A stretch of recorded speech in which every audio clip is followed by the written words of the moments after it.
Para agencia DERFE, para derfe.ar y para el sitio del Municipal, el municipal.com.ar. Vamos a charlar con el periodista especializado en temas internacionales, Emilio Ordóñez, desde la ciudad de Rosario. Emilio, ¿cómo le va? Andrés Batistela los saluda, hacía rato que no charlábamos. Sí, un montón. ¿Cómo le va, Batistela? ¿Todo bien? Un abrazo Bien. grande acá desde Rosario. ¿Qué cuenta? ¿Qué cuenta? ¿Todo tranquilo? Sí.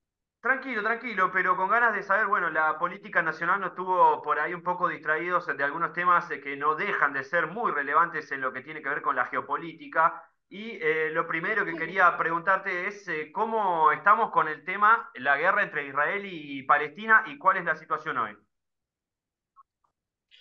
La situación hoy no parece haber variado mucho de las últimas 2 semanas. ¿Esto qué es? Continúan las operaciones en el sur de la Franja de Gaza predominantemente, en las localidades de Yan Yunis y sobre todo en Rafah, en la parte del sur, del más extremo sur de la Franja de Gaza, ahí donde está uno de los únicos pasos por los cuales entra la ayuda humanitaria desde territorio egipcio, desde la península de Sinaí, pero particularmente donde está prácticamente hacinada alrededor del 85% de la población sobreviviente de la operación militar israelí iniciada el 7 de octubre. Tal vez lo que ha cambiado, Andrés, en ese sentido fue la apertura de un corredor humanitario marítimo desde Chipre hasta las costas de Gaza, que inició sus operaciones el fin de semana pasado, el 15 de marzo, las ha dado por concluidas con una entrega de 200 toneladas de comida. Ahora se habla de otras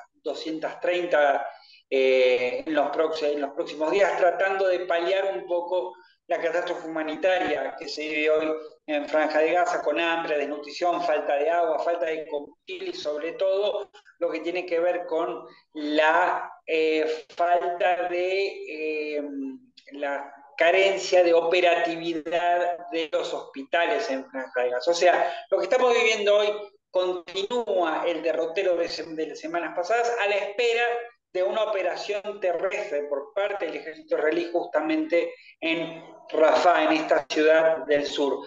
Lo que propone, o lo que genera, más que propone y genera desafíos en términos de cuáles son los límites que la comunidad internacional y en particular los aliados de Israel, Estados Unidos, la Unión Europea en particular, cuál será la luz verde que den a esta operación terrestre que este fin de semana pasado el primer ministro Benjamin Netanyahu anunció como inminente, pero que no hay un calendario dado a conocer para que esto, un calendario en términos de cuándo se inicia o si habrá algún plan o cuál es el plan para evacuar al personal civil. O sea, lo que estamos viviendo en este momento, el panorama es, estamos lejos de un acuerdo de paz comprensivo, estamos en medio de las negociaciones de alto del fuego entre varios actores, a saber Israel, el propio grupo islamista Hamas, Qatar en particular, los franceses.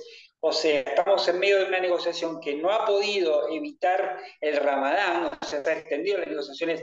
El Ramadán, el mes sagrado musulmán, empezó este lunes pasado, el lunes 10, tengo entendido, con lo cual, entre la cuestión humanitaria y las negociaciones que avanzan a tiempo, que avanzan y retroceden y que no parecen eh, tener una conclusión rápida, por lo pronto el hilo se corta por la parte más corta, que es justamente la parte humanitaria, Andrés. Claro, Emilio, durante los meses de enero y febrero, que por ahí acá en Argentina, bueno, estábamos con el cambio de gobierno y no estábamos mirando tanto lo que sucedía en otras partes del mundo y en esta de la que estamos charlando ahora, yo veía que hubo marchas, de todas maneras sí pude ver imágenes de marchas en Inglaterra, marchas en Francia, pidiéndole a Israel que, voy a hablar mal y pronto, paren un poquito la mano. Esto es así, esto viene sucediendo, se le fue mucho la mano a Israel. El consenso internacional es que Israel se ha sobreextendido en torno a lo que era en principio una operación de defensa del territorio tras el ataque del 7 de octubre. En enero y febrero vimos manifestaciones que nos hablaban, que nos decían mucho acerca de cuánto del favor internacional acerca de la narrativa del derecho de defensa israelí, un derecho que existe, esto hay que decir, Israel como Estado está en derecho de la defensa de su territorio, que fue el primer argumento, luego del argumento más poderoso y el que más primó en la sociedad internacional, estas manifestaciones que vos planteas marcaron un poco el deterioro de esa narrativa y del apoyo público internacional a esa narrativa. Existieron esas manifestaciones y se han transformado ahora, a este día, en elementos de presión política concreta, ya no desde las sociedades civiles, sino desde los más altos poderes públicos de los aliados de Israel, ya no de habituales críticos de la política exterior israelí, sino de, por ejemplo, el líder del Senado de Estados Unidos, Chuck Schumer,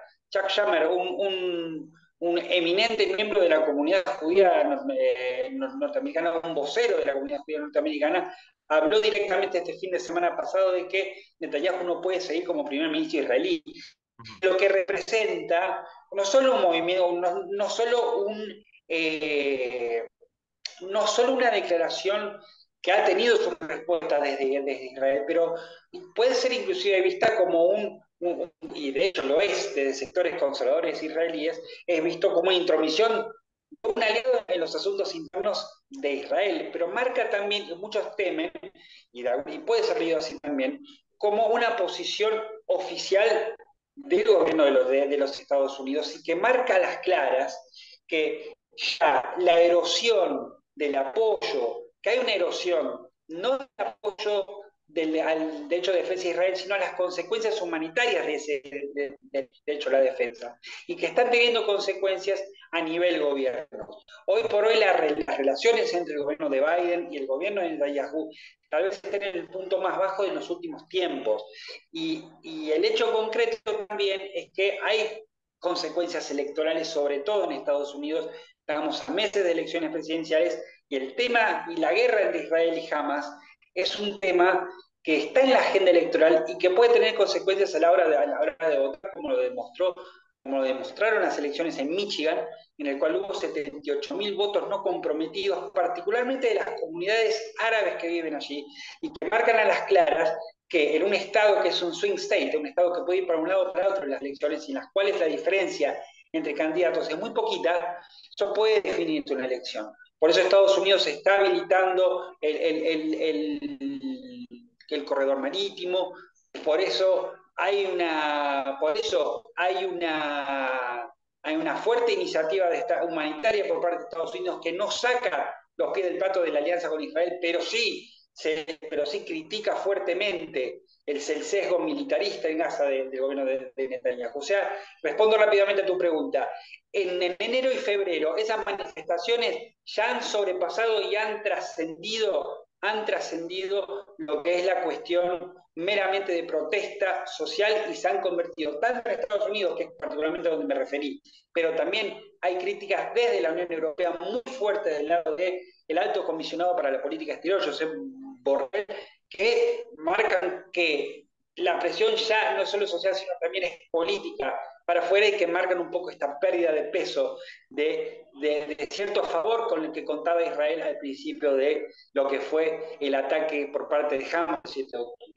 Claro, esto está basado, además de lo que decís, Emilio, en que la mayoría de las víctimas, por lo que leía yo, no sé si me lo podés confirmar o desmentir, se trata de civiles. No, no solo se trata de civiles, se trata de mujeres y niños. Alrededor del 75-80% de las víctimas, de más de 31.000, los más de 31.000 muertos que hay hoy en Gaza y los 72.000 heridos, son básicamente mujeres y niños. Ya empiezan a haber casos de desnutrición, empiezan a haber casos de absoluta miseria humanitaria, algo que inclusive los más importantes voceros encargados decisores en organizaciones humanitarias, como el caso de Naciones Unidas, están marcando como algo sin precedentes. Y gran parte de eso me parece que está haciendo mella, repito, en los ambientes políticos internos. Empieza a haber una especie de fatiga de guerra, ¿no? Empieza a haber una especie de fatiga de guerra que ya estaba ocurriendo con el caso ucraniano, en la guerra entre Rusia y Ucrania, que la guerra entre Israel y Gaza un poco relegó en segundo plano, pero existe un ambiente bueno, hay que negociar, de alguna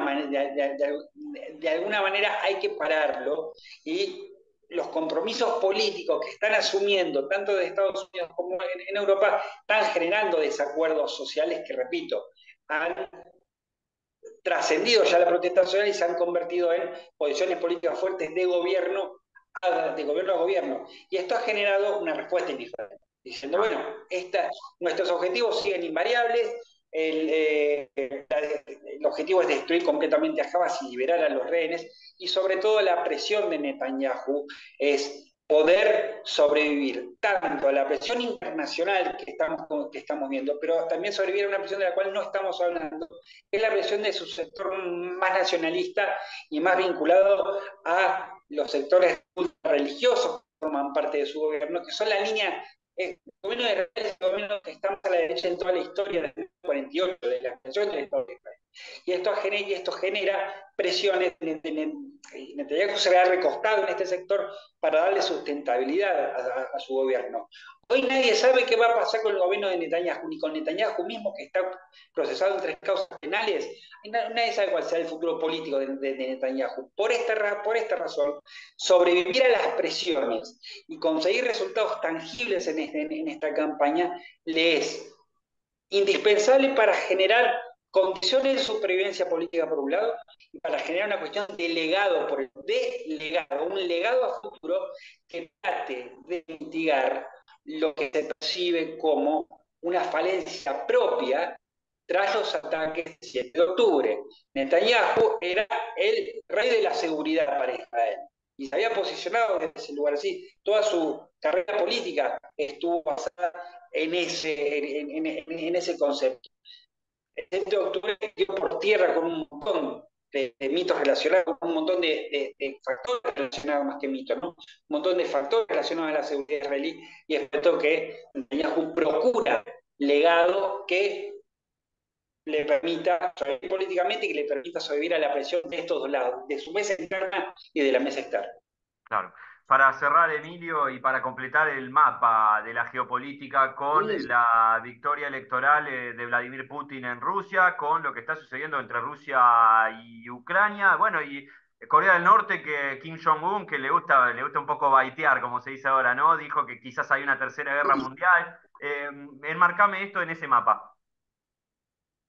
Yo creo que hay una escala de declaraciones que no solamente abarca lo que pueda llegar a decir el líder de Corea del Norte y lo que pueda plantear Putin en cuanto a la posibilidad de una tercera guerra mundial nuclear, sino también hay una escalada también desde Occidente. Estamos viendo una retirada, sí retirada, ¿no? Pero sí una retracción de ciertas posiciones fuertes por parte de Estados Unidos con respecto a Ucrania, digo, más allá de que la ayuda a Ucrania está bloqueada en el Congreso, sino acciones decisivas e inéditas de parte de Francia, apoyada por Polonia y secundada por Alemania en este acuerdo de Weimar, el acuerdo de Weimar que procurará proveerle a Ucrania de capacidades misilísticas y de proveerle a más velocidad de armamento, que es una de las principales flaquezas que hoy con las cuales cuenta hoy el ejército ucraniano. Europa no está pudiendo cumplir con sus compromisos en materia armamentística de Ucrania a la misma velocidad que Rusia sí lo hace con su propio ejército. Y esto es un problema logístico importante que marca el ritmo de cuánto puede durar esta guerra. El objetivo no es que Ucrania vence, el objetivo es que Rusia no gane. Esta es la retórica. Y lo que dice esta retórica es, para mí, mi opinión es que lo que se va a intentar es procurar la mayor capacidad de Ucrania de mantener la mayor capacidad de territorio posible y de condiciones de alguna manera sustentables a la hora de una posible negociación a futuro. ¿Cuándo será esta negociación? Nadie sabe.